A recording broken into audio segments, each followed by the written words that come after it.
شہزادیوں کو ملک زہر نے ایک ٹھنڈے اور پتھریلی دیواروں والے کمرے میں قید کر دیا تھا۔ وہاں نہ کھڑکی تھی نہ دھوپ۔ الینا ڈر کر رونے لگی۔ الینا آپی، مجھے ڈر لگ رہا ہے، کیا امی ابو ہمیں لینے آئیں گے؟ الینا نے اپنے آنسو پوچھے اور الینا کو سینے سے لگا لیا۔ ڈرو نہیں الینا، ہم نور آباد کی بیٹیاں ہیں۔ اگر ہم ڈر گئے تو ملک زہر جیت جائے گا۔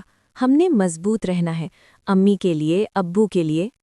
ملک زہر روز ان کے پاس آتا اور کہتا، تمہارا باپ تمہیں کبھی نہیں ڈھونڈ پائے گا، تمہاری روشنی دھیرے دھیرے ختم ہو جائے گی اور وہ میرا جادو بن جائے گی۔ مگر الینا اس کی آنکھوں میں آنکھیں ڈال کر کہتی، اندھیرا جتنا بھی گہرا ہو، ایک چھوٹا سا چراغ اسے ختم کرنے کے لیے کافی ہوتا ہے۔ نور آباد میں ماتم کا سما تھا۔ کوئین مہربانوں نے کھانا پینا چھوڑ دیا تھا۔ وہ روز شہزادیوں کے خالی کمرے میں جاتی، ان کے کھلونوں کو چھوتی اور روتی۔ مگر وہ صرف رونے والی ماں نہیں تھی۔ انہوں نے محل کی پرانی کتب خانہ یعنی لائبریری کھولی اور ایسی کتابیں ڈھونڈنے لگی جو ملک زہر کے جادو کا توڑ بتا سکیں۔ کنگ زیان نے اپنی فوج کو ہر طرف روانہ کیا، مگر ظلمت جنگل کا راستہ کوئی نہیں ڈھونڈ پا رہا تھا، کیونکہ وہ جادو سے چھپا ہوا تھا۔ کوئین نے کنگ سے کہا، زیان، یہ جنگ فوج سے نہیں، دل کی قوت سے جیتی جائے گی۔ ملک زہر ہماری محبت سے ڈرتا ہے۔ انہوں نے کنگ کو ایک مقدس دھاگا دیا جو انہوں نے سالوں کی عبادت سے تیار کیا تھا۔ قید خانہ میں شہزادیوں کو ایک بوڑھی عورت ملی جو وہاں برسوں سے قید تھی۔ اس نے انہیں بتایا، ملک زہر کا جادو صرف ایک ہی طرح سے ٹوٹ سکتا ہے، اگر دو دل ایک دوسرے کے لیے ایسی قربانی دینے کو تیار ہو جائیں جس میں ختم ہو جائے اور صرف تو باقی رہے، تو یہ قلعہ راکھ بن جائے گا۔ الینا اور الینا نے ایک دوسرے کا ہاتھ پکڑ لیا۔ انہیں سمجھ آ گیا تھا کہ ان کا امتحان کیا ہے۔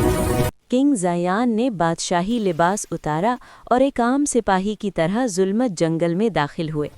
ان کے ساتھ صرف ان کا گھوڑا اور کوئین کی دی ہوئی امید تھی۔ جنگل میں انہیں ڈراؤنے سائے اور وہمی آوازیں سنائی دیتیں۔ واپس جاؤ زیان، تمہاری بیٹیاں اب میری ہیں۔ ملک زہر کی آواز درختوں سے آتی، مگر کنگ زیان کو ہر طرف اپنی بیٹیوں کی ہنسی سنائی دیتی۔ وہ ہر ڈر کو چیرتے ہوئے آگے بڑھتے رہے۔ انہوں نے راستے میں ایک زخمی پرندے کی مدد کی، جس نے بدلے میں انہیں قلعے کا صحیح راستہ دکھایا۔ آخر کار کنگ زیان قلعہ کے دروازے پر پہنچ گئے۔ وہاں ملک زہر کھڑا تھا۔ اس نے جادو کی دیوار کھڑی کر دی۔ زیان، اگر تم اندر آنا چاہتے ہو تو تمہیں اپنی یادداشت دینی ہوگی۔ تم اپنی بیٹیوں کو بچا تو لوگے، مگر کبھی جان نہیں پاؤ گے کہ یہ تمہاری بیٹیاں ہیں۔ ملک زہر نے شرط رکھی۔ کنگ زیان نے بنا سوچے کہا، مجھے منظور ہے، ان کی زندگی میری پہچان سے زیادہ عظیم ہے۔ اندر قید خانہ میں ملک زہر نے الینا سے کہا، اپنی بہن کی جگہ تم قید رہ جاؤ ہمیشہ کے لیے تو میں الینا کو چھوڑ دوں گا۔ الینا نے فوراً کہا، مجھے قبول ہے۔ الینا چیخی، نہیں، میں الینا آپی کی جگہ رہوں گی۔ جیسے ہی دونوں نے ایک دوسرے کے لیے اپنی آزادی قربان کرنے کا ارادہ کیا، ایک دھماکہ ہوا۔ ان کے دلوں سے ایک ایسی روشنی نکلی جس نے قلعہ کی دیواروں کو مٹی بنا دیا۔ ملک زہر کا کالا جادو اس روشنی کی تاب نہ لا سکا۔ کنگ زیان نے دیکھا کہ ان کی بیٹیاں روشنی کے ہلے میں باہر آ رہی ہیں۔ ملک زہر نے آخری وار کیا، مگر کوئین مہرمانوں کی دعائیں اور کنگ کی ہمت نے اسے شکست دے دی۔ ملک زہر اپنی ہی نفرت کی آگ میں جل کر راکھ ہو گیا۔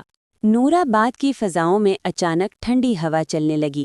سلطنت کے لوگ جو غمزدہ تھے، انہیں محسوس ہوا کہ ان کا سکون واپس آ رہا ہے۔ جب کنگ زیان دونوں بیٹیوں کو لے کر محل پہنچے تو کوئین مہربانوں نے ان کا استقبال آنسوؤں اور دعاؤں سے کیا۔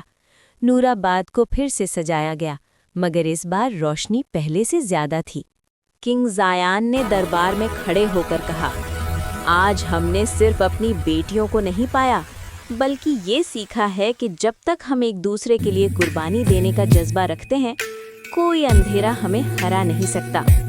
الینا اور الینا اب صرف شرارتی شہزادیاں نہیں تھیں، وہ نور آباد کی محافظ بن چکی تھیں۔ انہوں نے مل کر سلطنت میں نئے باغات لگائے اور لوگوں کو سکھایا کہ محبت ہی سب سے بڑا جادو ہے۔